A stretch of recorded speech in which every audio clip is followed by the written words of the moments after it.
La rencontre très attendue entre Trump et Xi en Corée, la décision de la Fed avec Powell qui a surpris les marchés et pas mal de résultats d'entreprises des big tech américaines. Ça nous fait un bon tour d'horizon à voir pour bien préparer votre semaine à venir sur les marchés. Bonjour à tous et bienvenue dans la première édition de novembre pour le point de marché sur la chaîne de Phidias Prop Firm avec notre invité de marque, Jay.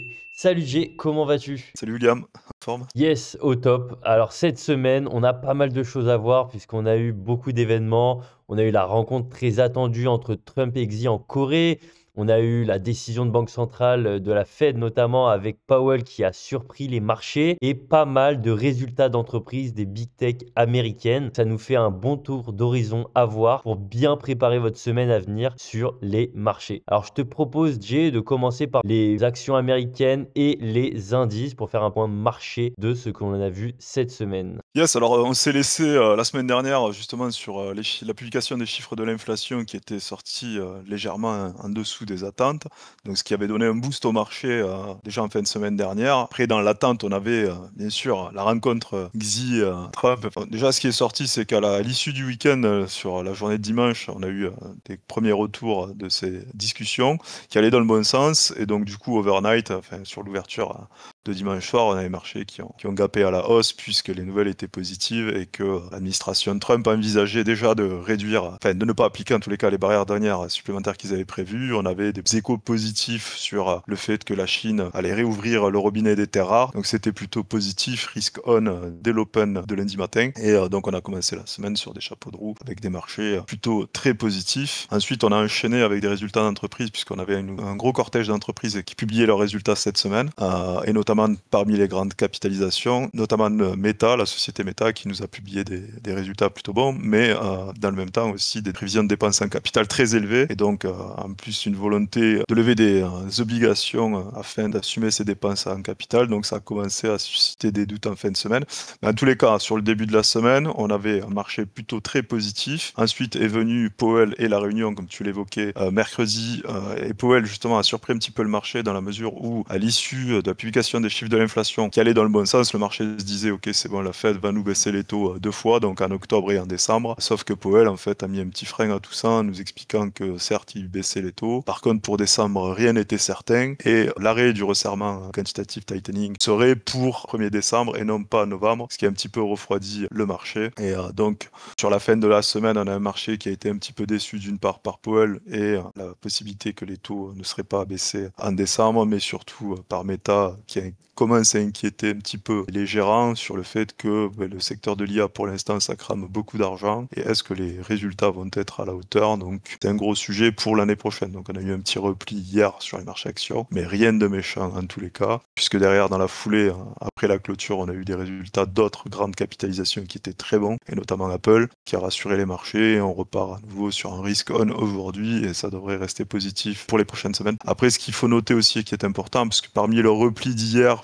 par exemple, qu'on a pu observer sur les marchés, il y a aussi les replis dus à la fin du mois d'octobre qu'on avait déjà évoqué ensemble, notamment les fonds mutuels qui vont sortir des marchés pour des histoires de taxes. C'est habituel sur les 30 et 31 octobre, donc il n'y a rien d'inquiétant là-dedans. Mais globalement, l'ambiance est toujours en risk on sur les marchés actions pour l'instant. Tout à fait, et comme tu l'as dit, on a eu cette correction suite au discours de Powell qui a été plus hawkish que prévu, et on observe ce repricing des obligations américaines et donc des taux court terme qui ont rebondi puisque maintenant la baisse de décembre a été remise en question finalement. C'est ça, tu as employé le terme, hein, c'est un repricing par le marché, puisque le marché considérait que la Fed allait baisser les taux deux fois, avec certitude. On avait eu les dot plots de septembre envoyés dans cette direction-là, donc c'était la grande considération du marché qui était très largement pricée par le marché obligataire et par le Forex, avec une pression sur le dollar depuis plusieurs semaines. Et donc, comme Powell a mis un frein à cet enthousiasme en nous expliquant que rien n'était certain pour décembre, à ce moment-là, le marché s'est mis à repricer en réduisant les attentes pour décembre. Sur les swaps, on était à moins 17 points de base ce matin versus avant la Fed. Donc on a vraiment une grosse réduction des attentes par le marché, donc ce qui s'est retranscrit sur les marchés obligataires et notamment sur le 10 ans américain, avec un rendement qui est repassé au-dessus des 4%. La Fed nous a aussi signalé que le shutdown faisait qu'elle lui manquait des données, donc elle était obligée de gérer pour l'instant et que sa baisse de taux de mercredi était encore, comme il l'avait employé en septembre, de la gestion de risque et que pour décembre, rien n'était certain. Donc le marché, pour l'instant, s'est calmé là-dessus, mais globalement, les banques s'accordent sur le fait que la Fed baissera les taux en décembre encore une fois. Si vous souhaitez trader les marchés futurs sans risquer votre propre capital, rendez-vous sur fidiaspropfirm.com en utilisant le code PPYT pour avoir la meilleure réduction du moment. Parfait, donc les taux d'intérêt à bien suivre pour les prochaines semaines. Leur évolution, ils vont nous donner une indication sur les attentes de décembre d'ici là. Et donc, dans les prochaines semaines, ça va être très important à suivre. Je te propose maintenant qu'on passe sur le marché du pétrole pour faire un petit point et voir où on en est depuis la semaine dernière et ce qui va être attendu pour la semaine à venir. Alors sur le pétrole, on a une accalmie, hein, tu sais, on en avait parlé encore la Mhm. semaine dernière, après les sanctions à l'égard des grandes majors pétrolières russes. Je te disais que si on avait une réaction sur la volatilité du pétrole à court terme, globalement, il resterait dans sa fourchette 60-70 $ dans la mesure où les inventaires et les quotas de production de l'OPEP étaient élevés, donc avec un marché très fourni comparativement à une demande qui, elle, baisse un petit peu puisqu'on a quelques ralentissements dans certaines économies du monde. Donc au final, on a un marché qui est plutôt, on va dire, inondé de brut. Et donc, par conséquent, on a un pétrole, qui s'est calmé, des prix du pétrole qui sont redescendus, qui sont revenus sur le niveau plancher des 60 $. Après, ce qu'il y a d'important aussi quand même à noter pour la semaine prochaine, c'est que ce week-end, on a la prochaine réunion de l'OPEP et ils vont à nouveau discuter des quotas de production. Donc, il est prévu une petite augmentation des quotas encore. Donc, il faut quand même rester attentif à savoir s'ils ne vont pas augmenter encore plus. Donc, c'est vraiment un gros sujet puisque comme il y a les sanctions à l'égard des majors pétrolières russes, peut-être qu'ils vont saisir l'opportunité pour augmenter plus que ce qui était escompté par le marché pour l'instant. Donc, pétrole, attention à l'ouverture lundi, donc vaut mieux éviter d'être en position over week-end. Ça marche, on va suivre la décision de l'OPEP puisque ça va être le main driver de la semaine à venir. Et je te propose maintenant qu'on passe sur le marché de l'or et des métaux précieux. Où est-ce qu'on en est et à quoi faut-il s'attendre pour la semaine qui arrive? Yes, alors sur les métaux, on est toujours dans la poursuite de cette prise de bénéfices. J'en parlais la semaine dernière, pas mal de fonds ETF qui prennent leurs bénéfices sur l'or. Ça ne veut pas dire pour autant que l'or part en correction baissière. Ce n'est pas le cas. La tendance devrait continuer. Ensuite, pas oublier la réunion de la Fed là-dedans. C'est que pour l'instant, la Fed ayant calmé le marché sur ses attentes de baisse de taux, ça a permis au dollar de rebondir provisoirement. Ça a permis à certains de déboucler leur position sur le dollar. Donc ce qui a pesé sur l'or mécaniquement, puisque l'or étant libellé en dollars, la réaction a été assez immédiate. Après, il faut noter que la Fed arrête son quantitative tightening au 1er décembre. Donc à partir du moment où la Fed l'arrête au 1er décembre, ce qui va se passer, c'est que certains acteurs importants des marchés monétaires vont devoir placer leur argent en dehors du parking de la Fed. C'est un peu technique, mais c'est ce qu'on appelle le repos, le marché repos, marché des pensions. Donc à partir du moment où ils vont sortir leur argent du marché des pensions, ils vont devoir aller chercher du rendement ailleurs, parce que les taux d'intérêt sur le marché des pensions après le 1er décembre vont redescendre. Donc le premier véhicule financier sur lequel ils vont aller, c'est les marchés obligataires souverains, et déjà sur la dette américaine. Donc on devrait voir revenir cet argent sur les marchés obligataires américains, puis en cascade, découler sur les marchés obligataires d'entreprise, ce qui aura tendance à faire baisser la valeur du dollar et mécaniquement faire remonter l'or. Donc pour la fin d'année, on peut s'attendre à nouveau à un rallye de l'or, bien sûr après le 1er décembre et par rapport à l'arrêt du QT. Et sur l'année prochaine, probabilité que l'or continue sa progression haussière et un dollar qui se dévalue au moins sur le premier trimestre 2026 est assez élevé. En tout cas, l'or en termes de saisonnalité nous fait souvent un rallye de fin d'année et il y a de grandes chances qu'on ait un gros rallye de fin d'année sur l'or. Et pareil pour l'argent, ça va être sur la même mécanique. Très bien, donc pause du rallye pour le moment et potentielle reprise pour la fin d'année. On va maintenant pouvoir attaquer l'événement majeur de la semaine, c'est la rencontre Trump-Xi en Corée à Busan. Donc c'est la fameuse trêve pour la guerre commerciale pour le moment. Donc qui a gagné ce round, Jay? Alors techniquement, je pense que il n'y a pas vraiment de gagnant en fait. Les deux parties en profitent, les deux parties calment les ardeurs parce que c'est dans l'intérêt de personne. De toute façon, un conflit commercial, faut pas oublier que pour la Chine, les États-Unis, c'est son client le plus important. Pour les États-Unis, la Chine, c'est son producteur le plus important aussi, puisque quoi qu'on en dise, la Chine est un bon client pour les matières premières américaine. Donc il est de l'intérêt de personne qu'il y ait un conflit commercial entre les deux pays. Donc là, on a une pause qui est signée au moins pour un an. Bien sûr, ça ne veut pas dire qu'il ne va pas y avoir des rebonds et des soubresauts dans les discussions Chine-USA. Il va encore y en avoir. Mais en tous les cas, c'est une trêve qui est signée et qui va permettre aux relations de reprendre.